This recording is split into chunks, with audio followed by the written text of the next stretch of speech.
Hello there, guys. My name is Siobhan Fallon. Welcome back. Today we're going to talk about Custer's immigrant army and the profound effect that the Irish-born soldiers had on the 7th Cavalry. Many of them fled their homeland during years of unimaginable poverty and conflict. But once they arrived in America, the road ahead was certainly not easy.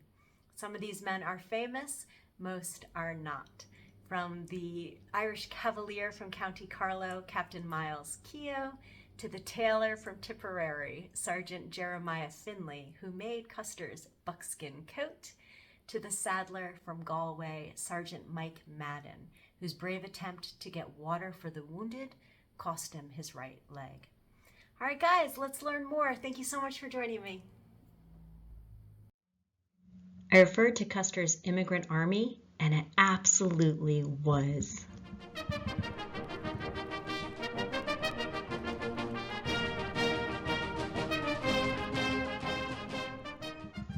The 7th Cavalry represented the immigrant makeup of the United States Army, which from the 1870s to the 1890s was between 43 to 50% foreign-born. It's also a window into the people who made up much of America at this time. The cultural diversity is reflected in the officers. Charles DeRudio was an Italian. Donald McIntosh was a Canadian with Native American ancestry. Edward Matthey was French. The list goes on. But today we're focusing on the Irish. From this tiny little country made up 128 to 136 men in the 7th Cavalry, the largest percentage of foreign-born men. Out of 840 members of the 7th Cavalry, that's more than 16%. There were more Irish in the 7th Cavalry than there were Americans from any one state. There were more foreign-born Irish than New Yorkers, and New Yorkers represented about 12% in the ranks, with Pennsylvanians coming in at 10%. This doesn't even include first-generation American born to Irish parents, and it's impossible to get an exact number. But Jack McCormick, in his excellent article for the June 1986 Little Bighorn Associates Research Review, found that 1 out of every 3 men in the 7th Cavalry was either Irish-born or of Irish descent. For example, F Company's Corporal John Briodi's parents came over from County Cavan at the start of the Great Famine, and he was born in 1847 in New York, and he would die at the Battle of the Little Bighorn. Another example is Civil War veteran and 7th Cavalry M Company Sergeant John Ryan, who was born in Massachusetts to a mother and father, both from Tipperary. John Ryan survived the fight, and when he left the Army, he became a policeman in Massachusetts. It might come as no surprise that Captain Myles Keogh's I Company had the highest percentage, with 40% Irish-born and Irish-American in his ranks.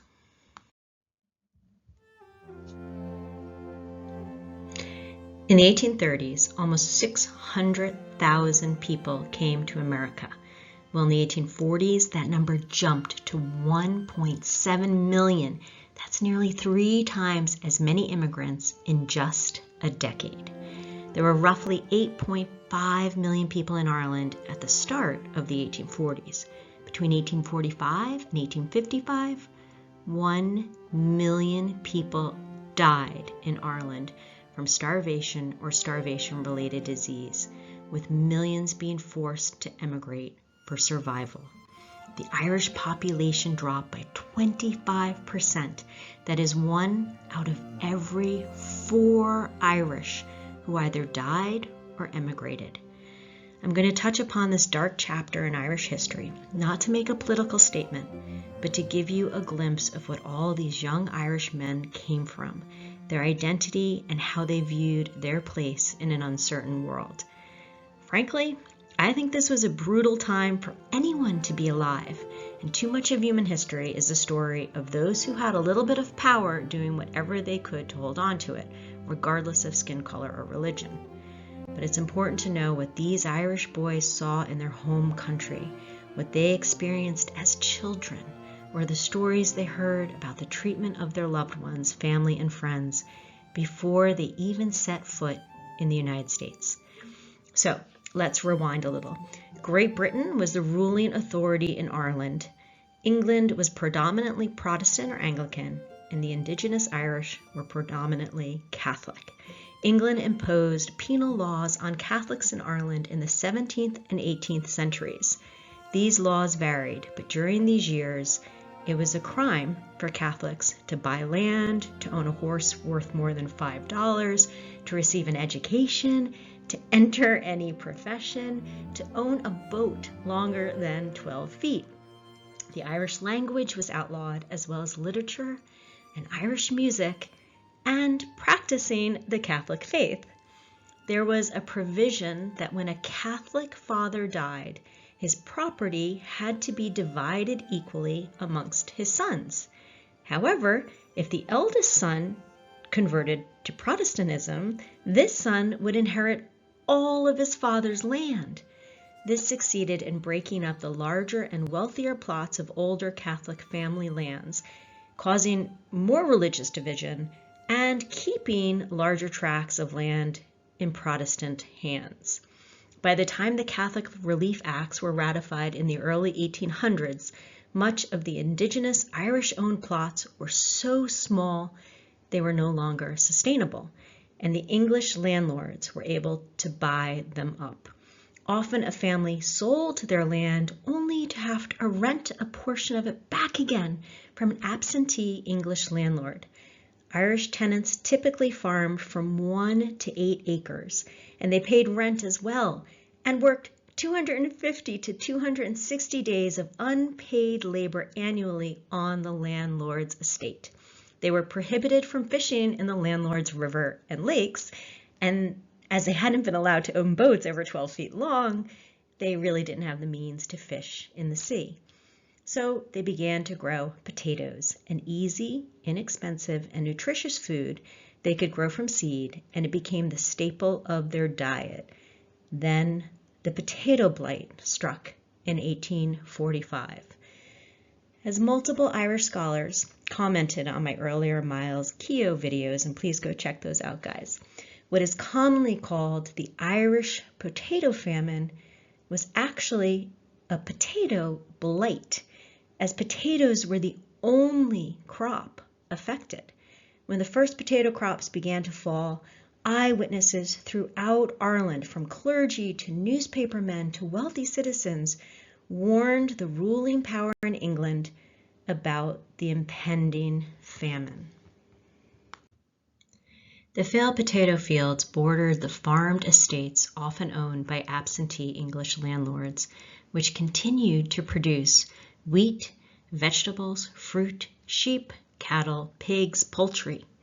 Ireland was Britain's food basket, and England exported food both to Great Britain and markets beyond.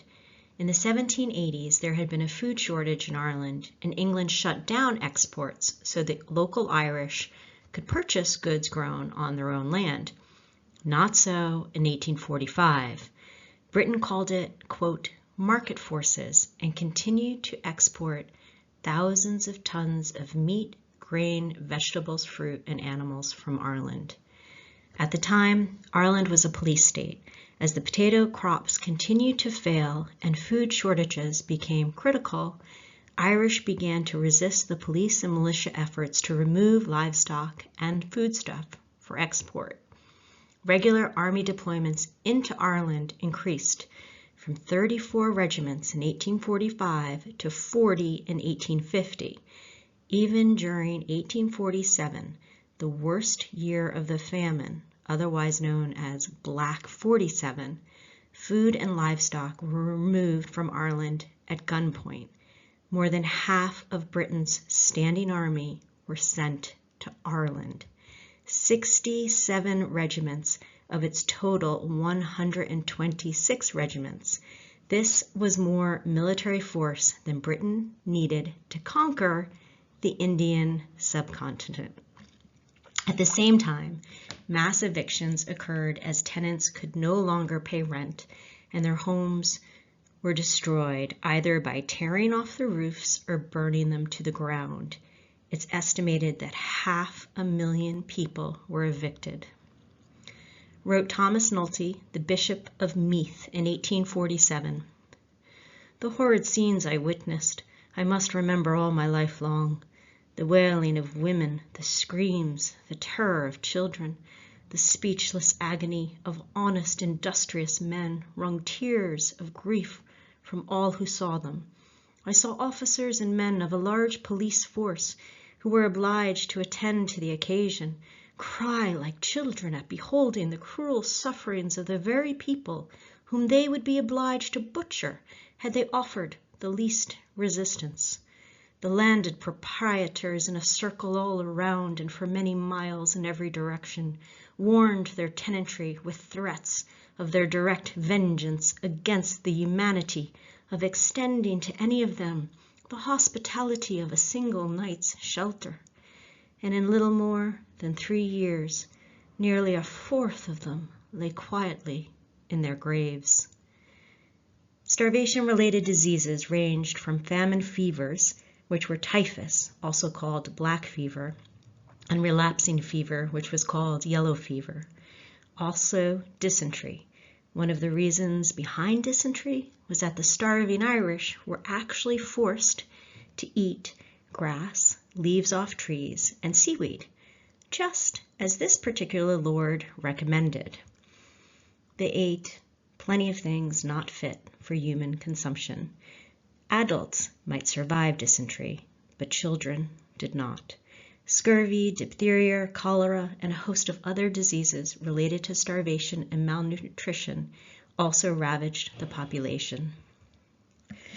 Ireland was part of one of the wealthiest empires of the world, and yet suffered one of the greatest famines in history by percentage of deaths to population. Again, out of 8.5 million Irish, 1 million people died, and more than 1 million fled their country. And this is what many of the Irish soldiers of the 7th Cavalry were born into. There was war and death, plundering and pillage. My children starved by mountain, valley, and sea, and their wailing cries, they shook the very heaven. Many immigrants may have escaped Ireland with their lives, but they arrived with little else, and this new life was not an easy one. Nativism was on the rise in the mid-1800s in the United States, a decidedly anti-immigrant and anti-Catholic movement, with newly arriving Irish and German Catholic immigrants often the target. Books about the dangers of the Catholic Church were popular, claiming that since Catholics followed the Pope as a religious leader, they could never be loyal to the American government. One of these publications that sold 100,000 copies detailed how Catholic priests participated in ritual sacrifice and drank the blood of their victims, which is the same kind of blood libel claims that the Nazis would later use to demonize Jews. Samuel Morse, who invented the Morse code in 1837, was also a famous Calvinist preacher. He ran for public office under the banner of Nativism. His platform wanted to forbid Catholics from holding public office, and he also wanted to limit or stop immigration from Catholic countries. Maybe it's no surprise that Samuel Morse also supported slavery. Between 1846 and 1854, 1 million Irish arrived in America. That tiny little island country made up 25%, 1 in 4 of all the European immigrants that came to the United States at this time. Now, the Irish weren't angels. As I said, they came with nothing. Many had no education, their families had been torn apart, they had poor nutrition, and were probably starving and sickly. They were often a burden on the social institutions and private charities of the time. In the almshouses of New York and Boston, half of the needy were Irish and German-born immigrants. with more Irish than German. And there were times when the Irish made up 60% of those relying on the poorhouses. In New York City in 1859, 55% of all arrests were of Irish, compared to 23% native-born Americans. So you can understand this collision of immigrant versus American-born, the fear about losing jobs and rising crime. There were fights and there were riots. Combine this to the stereotypes and suspicions toward Catholics, maybe it's no surprise that ads like this started to appear in the 1850s. The quote, "Irish need not apply." There were also countless cartoons with the Irish depicted with monkey-like features and other unpleasant stereotypes. I'm a decent boy just landed from the town of Ballyfad. I want a situation, yes, and want it very bad. I seen employment advertised, it's just the thing, says I.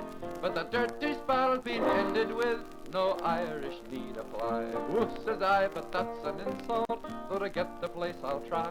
So I went to see the blackguard with his no Irish need apply. Some do think it a misfortune to be christened Pat or Dan, but to me it is an honor to be born an Irishman. Well, I started out to find the house, I got it mighty soon. There I found the old chap seated, he was reading the Tribune. I told him what I came for, when he in a rage did fly. No, he says, you are a Paddy, and no Irish need apply. Well, I gets my dander rising, I'd like to black his eye, to tell an Irish gentleman, no Irish need apply. Some do think it a misfortune to be christened Pat or Dan, but to me it is an honor to be born an Irishman. And for those of you who might be seeing some similarities between how Irish immigrants were viewed compared to other ethnic groups, you aren't the only one. And this cartoon, that's Lady Liberty with her 3 troublesome children. And the children are the Chinese, the Irish, and the Indian. There's one place, though, while certainly not perfect, where many of these differences were put aside.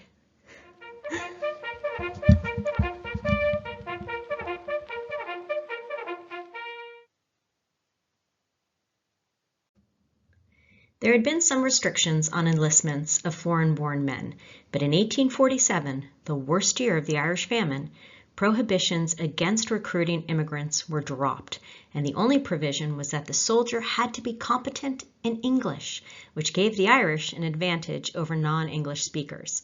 In 1856, the Surgeon General of the U.S. Army noted, "A large proportion of the immigrants who are landed at our seaport cities, where the Army is principally recruited, are extremely destitute, and to those not finding immediate employment, the Army offers a temporary recourse of which many avail themselves." One Boston paper around this time wrote, "In time of peace, we Irish are not fit to enjoy life, liberty, and the pursuit of happiness, but when the country needs our aid, we are capital, glorious fellows." Thomas Francis Marr was a County Wexford man who had been arrested in 1848 in Ireland and shipped to a penal colony off in Tasmania called Van Diemen's Land. Day that we landed upon that fatal shore, the planters gathered round us, there might be 20 score. They ranked us off like horses, and they sold us out of hand. And they yoked us to the plough, brave boys, but the plough Van Diemen's Land. Now Marr made his way to New York in the 1850s and became the commander of the Union Army's Irish Brigade. He wrote before the Civil War, "The Republic that gave us asylum and an honorable career, that is the mainstay of human freedom the world over, is threatened with disruption. It is the duty of every liberty-loving citizen to prevent such a calamity at all hazards. It is the duty of Irish citizens who aspire to establish a similar form of government in our native land. It is not only our duty to America, but to Ireland." And wrote one Irish soldier who fought for the Union and died at Spotsylvania, "Here thousands of the sons and daughters of Ireland have come to seek a refuge from tyranny and persecution at home. America is Ireland's refuge, Ireland's last hope." The U.S. Army offered upward mobility. Men served with their peers and countrymen. They had a voice and some kind of representation. They had a roof over their heads, food, and some sort of dependable paycheck for themselves or to send home to their families. The Army offered them a chance and a new life. Another great example of an Irishman who thrived in the United States was George Custer's mentor, General Phil Sheridan. Sheridan, who may have been contemplating running for president, claimed he was born in Albany, New York, but there is no record of his birth there. It's more likely that Sheridan, like his two older sisters, was born in County Cavan. Perhaps he was a few months old when his family set sail for America in 1831. There's also a chance he may have been born on the ship where one of his sisters died during the crossing. Ultimately, about 200,000 Irishmen fought during America's Civil War, the majority of them for the Union. It's estimated that 30,000 died for their new country. All of this brings us to the men of the 7th Cavalry. We looked at this map earlier, and it shows the areas hardest hit during the famine years. My friend Dale created this graph that you see, and he edited the map to show where many of the Irish soldiers came from. So their backgrounds represented all sorts of professions. The most common employment on enlistment paperwork was laborer, but there were farmers, painters, shoemakers, even office clerks, amongst others. And basic pay for an enlisted private was only $13 a month. It had risen to $16 during the Civil War, but dropped back down to $13 in 1870.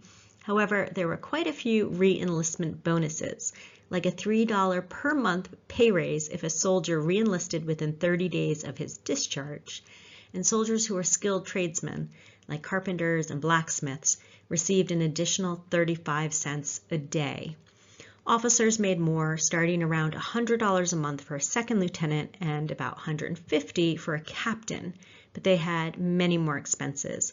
For example, officers had to buy their own uniforms, which ran about $100 each, and their boots alone were $17. The cavalry had a height and weight limit of 5'10", 165 pounds, though there were exceptions, as we'll see later. The idea was that a lighter man was better for a horse, who needed to carry a man, as well as his 50-plus pounds of equipment, which was just fine for the Irish, because most of them ranged between 5'4" and 5'9", and they only weighed about 129 pounds. The soldiers were not the healthiest, as bones recovered on the battlefield showed poor dental health, back problems, and badly healed broken bones. The bulk of their diet was tobacco, coffee, salt pork or salt beef, and a cracker called hardtack, though the soldiers called it tooth dullers or sheet iron. It was so hard they often had to break it into bits with the butt of their rifles. So the hardtack probably wasn't good for their poor teeth either. The 7th Cavalry had roughly 20% new recruits with less than a year service, and that's actually lower than most Army units at the time. And the Irishmen were generally more experienced as a group than their American-born comrades, as many of them were on their second or third enlistments by the time of the Little Bighorn fight.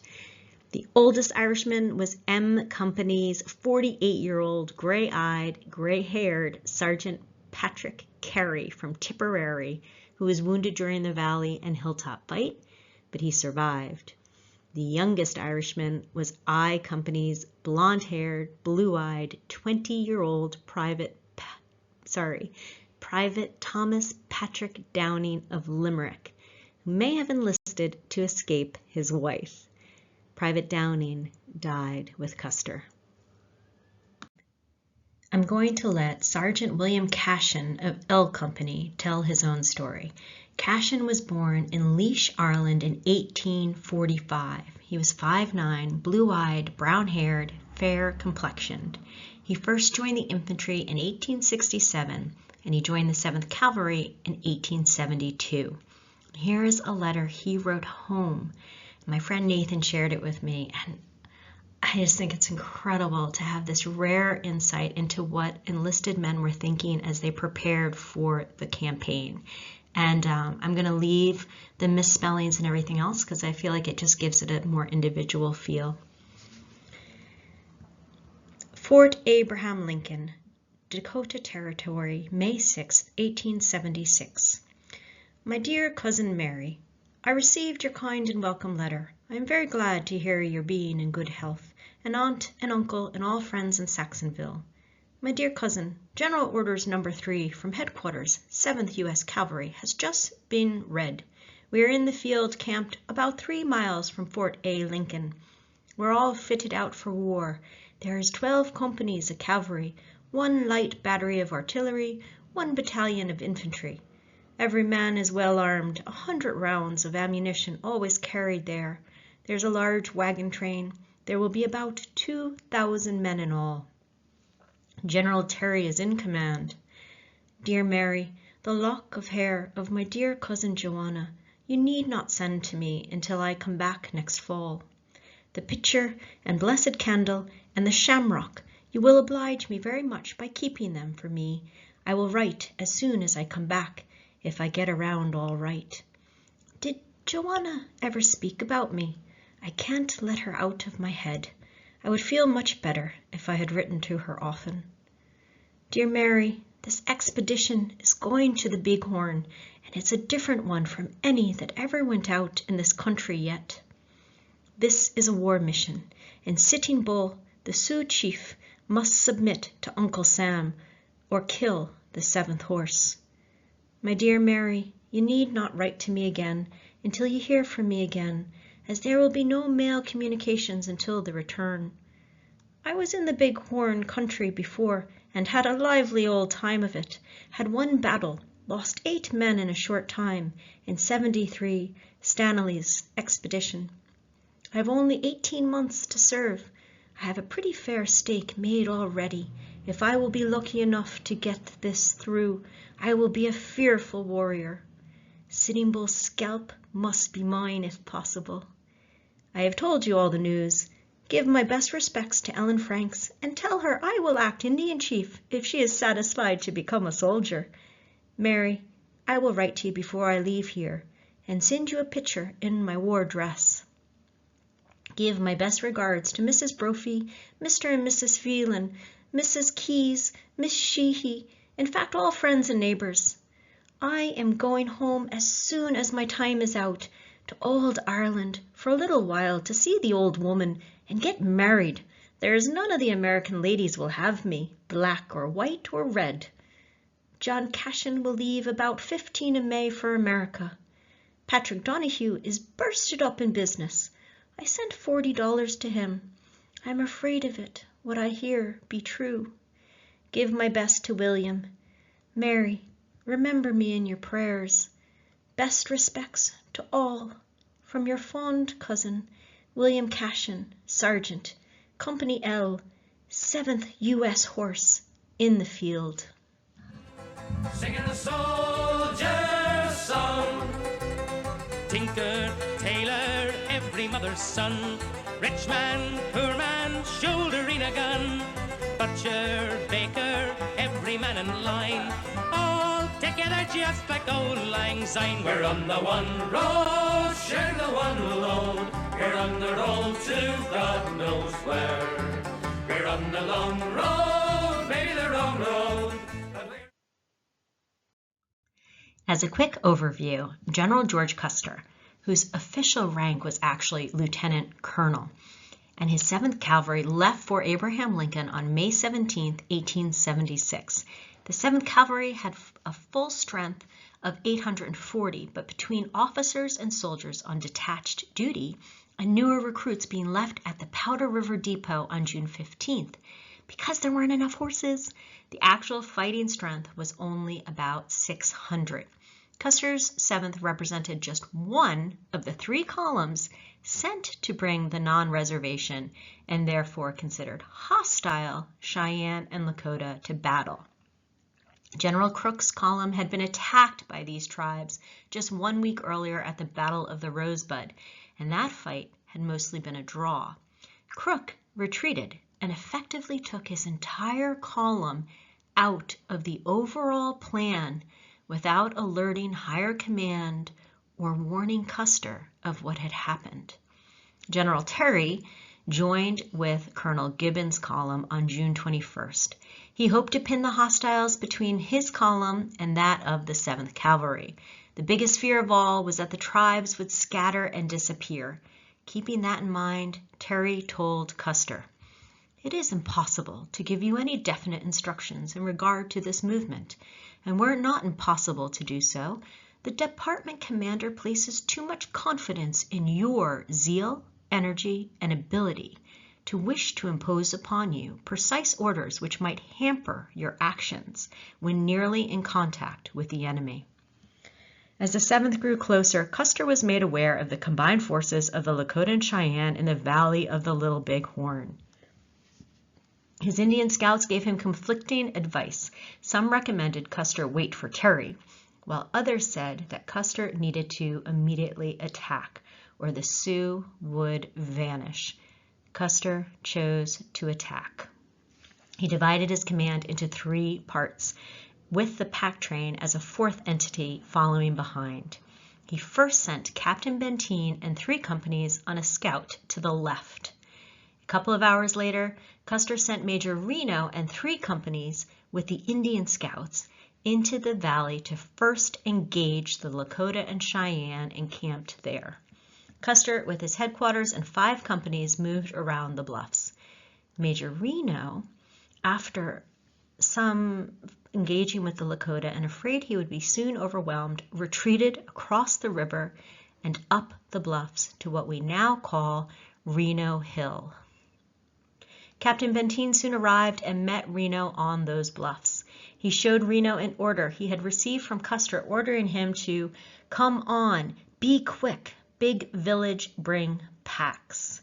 Soldiers and officers under Reno and Benteen could hear Custer's fight in the distance, but it took a while for Reno to tend to the wounded from that valley retreat and to move toward Custer, perhaps 1 to 2.5 hours. And when they did move, they didn't get far, only to Weir Point.